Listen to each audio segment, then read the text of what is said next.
Vamos abrir agora a palavra naquilo que está escrito lá em Provérbios capítulo 3. Provérbios capítulo 3. Leremos apenas 2 versos. Provérbios capítulo 3. Leremos apenas 2 versos, que são os 9 e 10.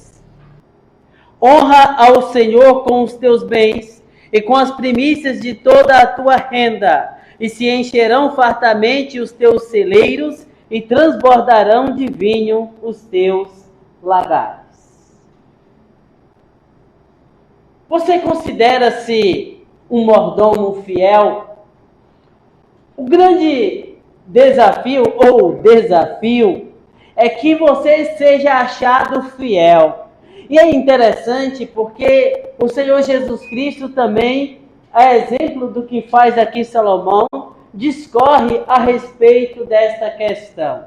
Ora, meus queridos, às vezes a pobreza é apresentada como uma virtude, como uma espécie de passaporte para o céu, em uma visão franciscana, não é verdade?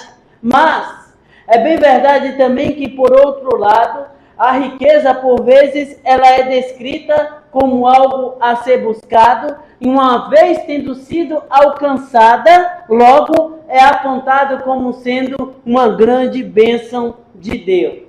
O que tenho a dizer para você a essa altura é que tanto uma visão quanto outra é completamente equivocada dentro do ponto de vista das Escrituras, pois nenhum desses extremos dizem respeito àquilo que a palavra nos traz como ensinamento para a nossa vida. Nem a riqueza e nem a pobreza têm conotação de virtude ou defeito, mas tudo está relacionado com a condição do nosso coração perante Deus. Aliás, lá em Mateus capítulo 6, o Senhor Jesus diz: onde estiver o teu tesouro, aí também estará o teu coração. Ora, meus queridos, tudo pertence a Deus, somos mordomos de Deus e somos chamados, portanto, a sermos achados mordomos fiéis. O fato é que a palavra nos diz com bastante clareza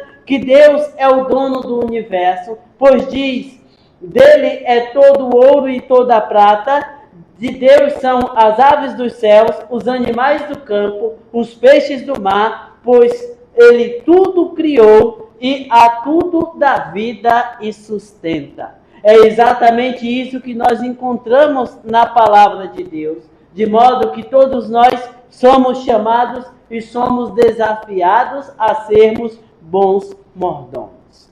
Dentro dessa perspectiva, eu quero dizer inicialmente para você o seguinte: desenvolvendo o princípio da honra.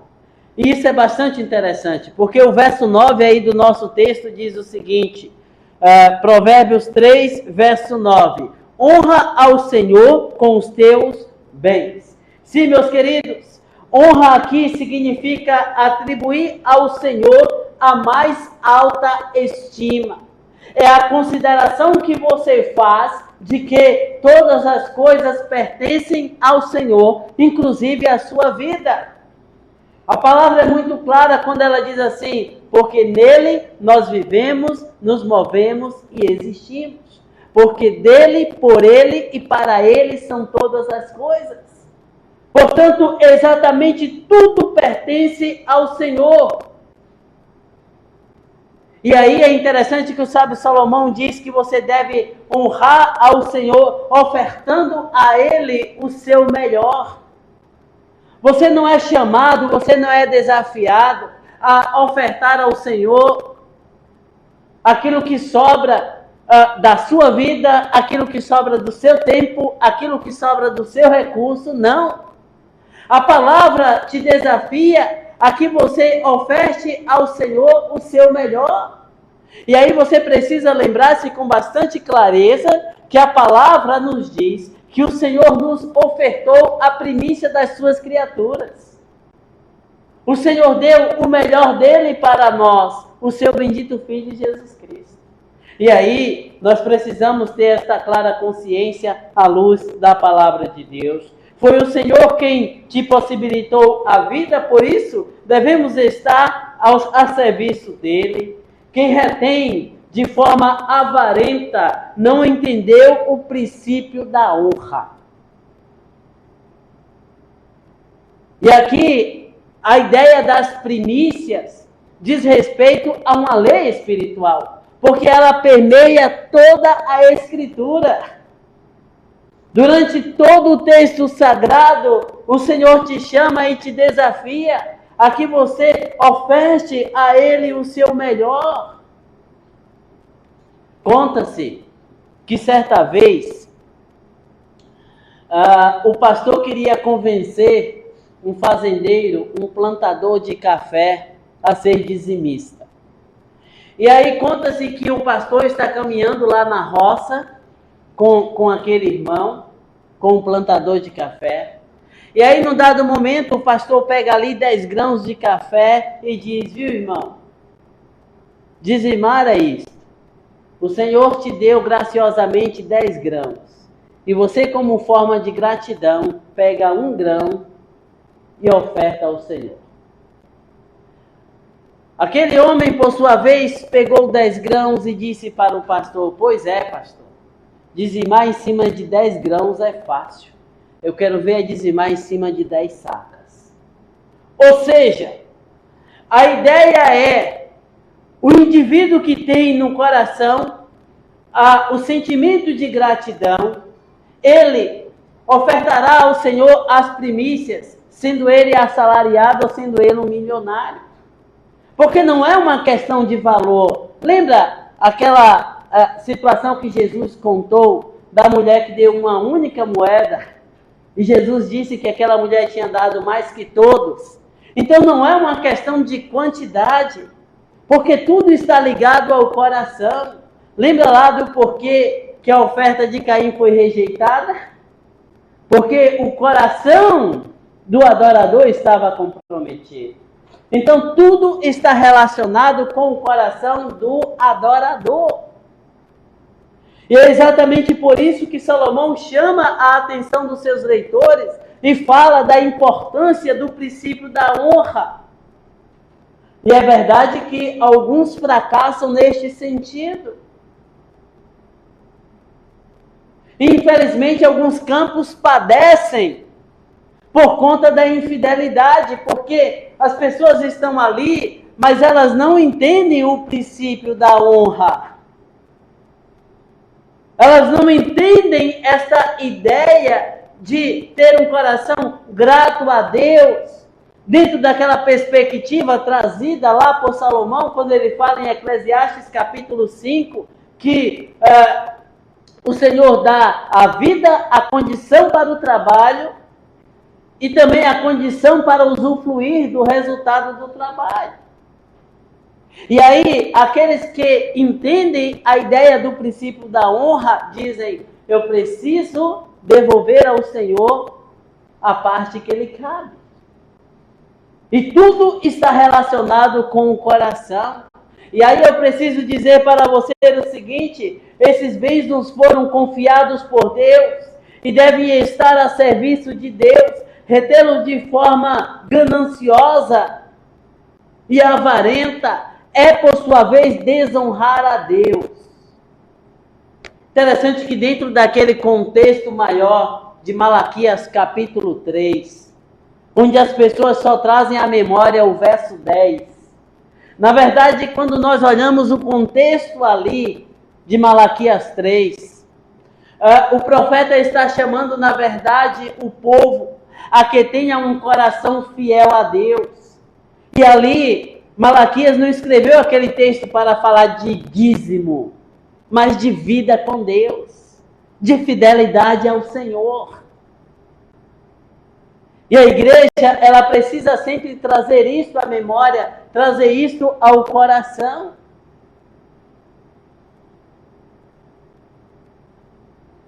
E aí alguém de forma equivocada diz assim: eu não sou dizimista porque não sobra. Realmente, aí está o problema. Porque você não é chamado a ofertar ao Senhor daquilo que sobra. A palavra te desafia a você ofertar das primícias. Honramos ao Senhor com os nossos lábios, com o nosso testemunho e com os nossos bens. Isso implica, por sua vez, ser grato como forma de confiança de que o Senhor suprirá. Interessante que eu já tinha preparado esse texto, mas eu conversava ontem, e aí foi tocado neste assunto, e aí o irmão com o qual eu estava conversando disse assim: eu sempre fui dizimista, e eu posso dizer o seguinte: Deus nunca deixou faltar absolutamente nada. Isso é bem interessante, porque o pai desse escritor aqui disse assim, Davi disse assim: já fui moço, hoje sou velho, mas nunca vi um servo de Deus passar fome, nem a sua semente a mendigar o pão. Ou seja, ele dá testemunho, o pai dá testemunho de que o Senhor sempre supre. E o filho agora está dizendo: oferte ao Senhor as primícias. Honre ao Senhor com as primícias, porque Ele sempre supre, porque Ele sempre assiste. Tenha você um coração grato a Deus. Tenha você um coração grato a Deus.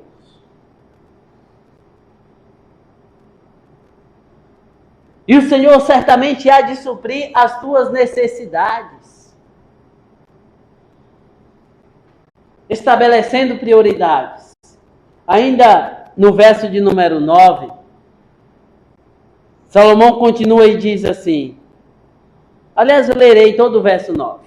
Honra ao Senhor com os teus bens e com as primícias de toda a tua renda. Ora, meus queridos, meus amados,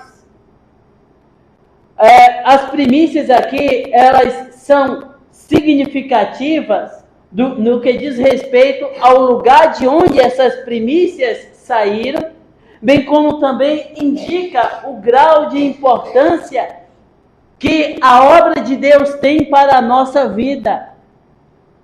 É interessante que às vezes o pastor fala assim: irmão, você precisa dizimar porque tem despesa com isso, aquilo, outro. Não, esse argumento é falho. Este não é o argumento bíblico. O argumento bíblico é: o Senhor te chama a ser fiel. E aí é interessante que lá em Malaquias 3 o Senhor diz assim: e fazei prova de mim.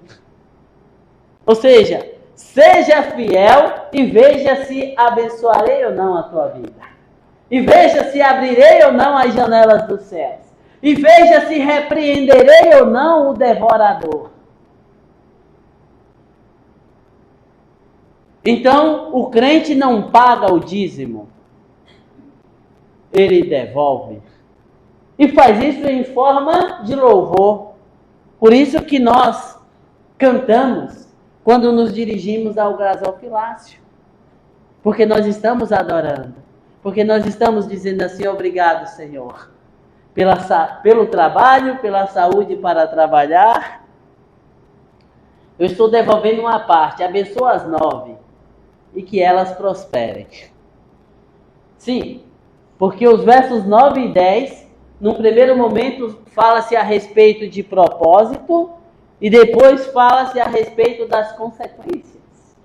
Sim, meus queridos, meus amados, é importante que nós entendamos de uma forma muito clara que o Senhor nos chama a ofertarmos das primícias.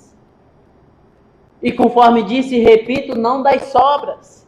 E aí é interessante porque Êxodo, capítulo 22, no verso de número 29, diz assim. Êxodo 22, no verso 29, diz assim: não tardarás em trazer ofertas do melhor das tuas ceifas e das tuas vinhas. O primogênito de todos os filhos me darás. Não tarda, faz isso. Por quê? Porque o Senhor está comprometendo-se em fazer o seu povo prosperar. E com isso, eu não estou dizendo aqui, e eu não estou te chamando aqui a barganhar com Deus. Não. Não existe barganha aqui. Não existe barganha. O que eu estou te dizendo é que o Senhor te chama à fidelidade e Ele, o Senhor, compromete-se em cercar a tua vida de bênçãos e de cuidados. Interessante que quando Jesus fala lá em Mateus capítulo 6, Ele traz uma série de ideias, de informações. E aí Ele diz assim, olha, tá vendo os lírios? Que são lindos e maravilhosos, daqui a pouco seca e só serve para alimentar o fogo. Está vendo os pardais, pelo que vocês não dão nada? Deus cuida. Assim como cuida dos lírios, Deus cuida dos pardais. Não cuidará muito mais de vós, ó homens de pequena fé? Aí Jesus continua e diz assim, onde estiver o teu tesouro, aí também estará o teu coração. Aí Jesus continua e diz assim, não andeis ansiosos por coisa alguma. Os gentios se preocupam com a comida, com a vestimenta, tal. Aí Jesus continua. Chega num dado momento, ele diz assim, mas buscai em primeiro lugar o reino de Deus e a sua justiça, e todas estas coisas vos serão acrescentadas. Quais coisas? Aquelas que preocupam o coração do gentio. O quê? A comida. Sabe aquele ato pecaminoso do indivíduo que está almoçando e preocupado sobre o que ele comerá na janta? Aí Jesus diz, isso é pecaminoso. Confia. Deus supre. Deus assiste. Qual é a chamada que Ele faz a você? Fidelidade. Então somente seja fiel ao Senhor. E volto a repetir. Aqui não tem nada a ver com barganha, com troca. Nada a ver. Nada a ver. Sobretudo porque Deus não precisa do teu recurso. Porque a obra dele se mantém e ele sempre levanta pessoas com o coração na obra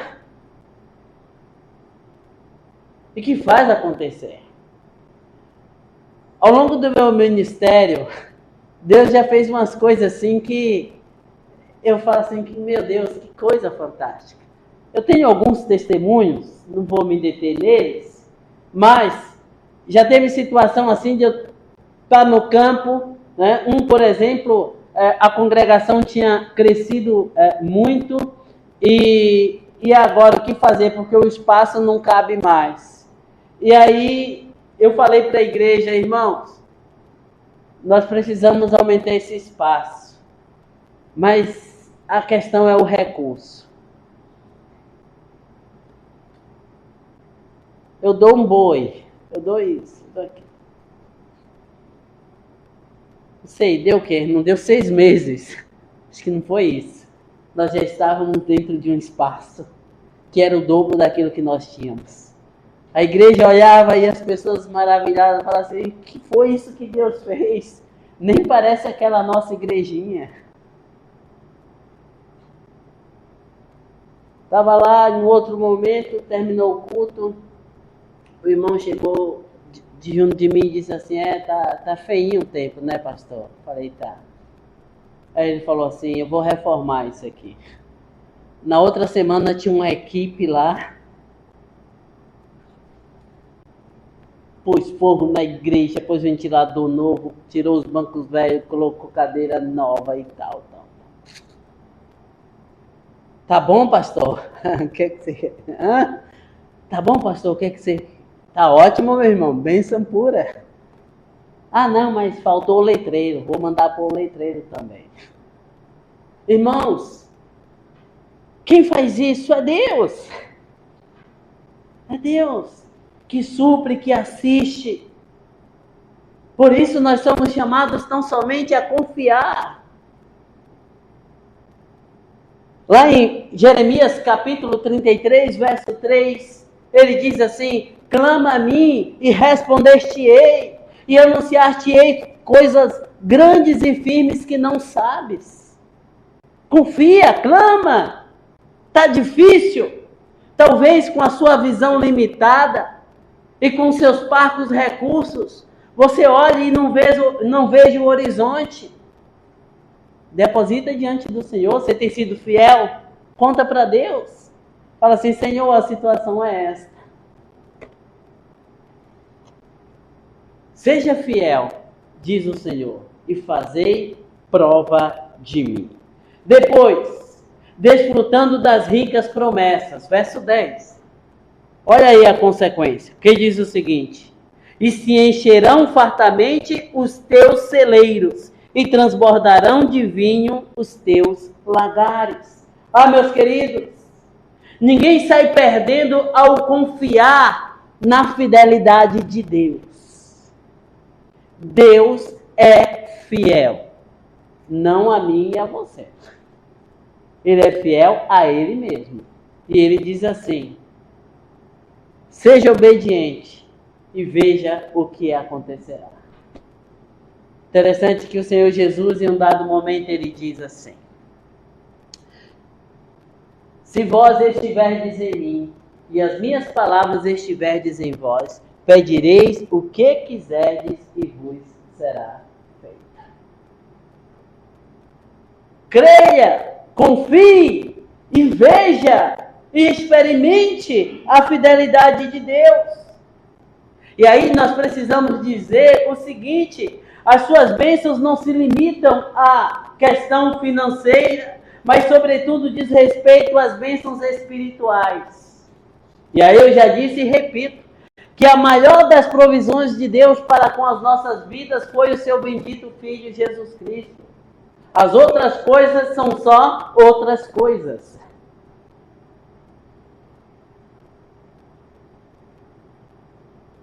E aí a palavra é clara quando nos diz que Deus é a nossa própria herança. Ele é a sua recompensa para com as nossas vidas. A questão e para a qual eu chamo a sua atenção, meu irmão, minha irmã, é: você tem sido fiel? Você tem sido fiel?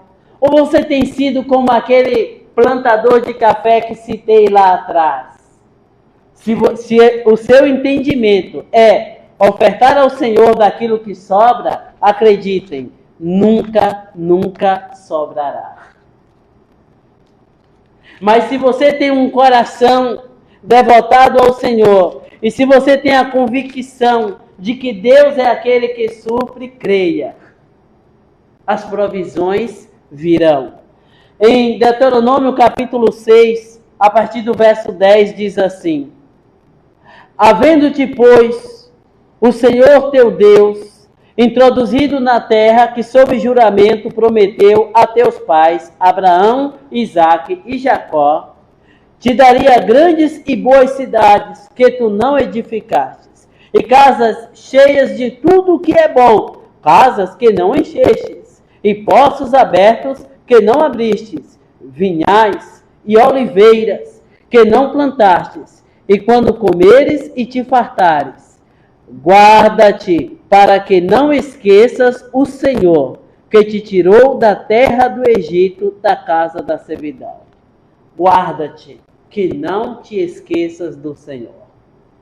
Sabe, amados? Então, é aquela pessoa que está dizendo assim: Deus, está tão difícil sem emprego. Se o Senhor abrir as portas, eu serei dizimista. Se o Senhor abrir as portas, eu vou ajudar a sustentar aquele missionário. Mas aí a oportunidade vem. E às vezes o indivíduo consegue uma posição melhor do que o que esperava na empresa. E onde está a lembrança do compromisso que foi feito? É o chamado voto de tolo.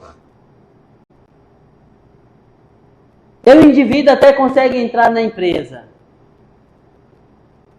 mas aí vem a oportunidade para promoções e ele continua lá estacionado. Ele fala assim: eu não sei porque Deus não tem me abençoado.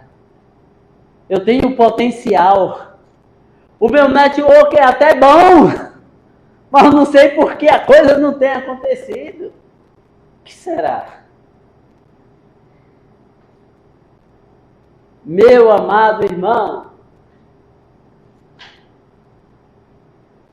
oferte o seu melhor ao Senhor, o melhor do seu tempo, o melhor das suas habilidades, o melhor do seu recurso, e veja a forma como Deus cuidará da tua vida.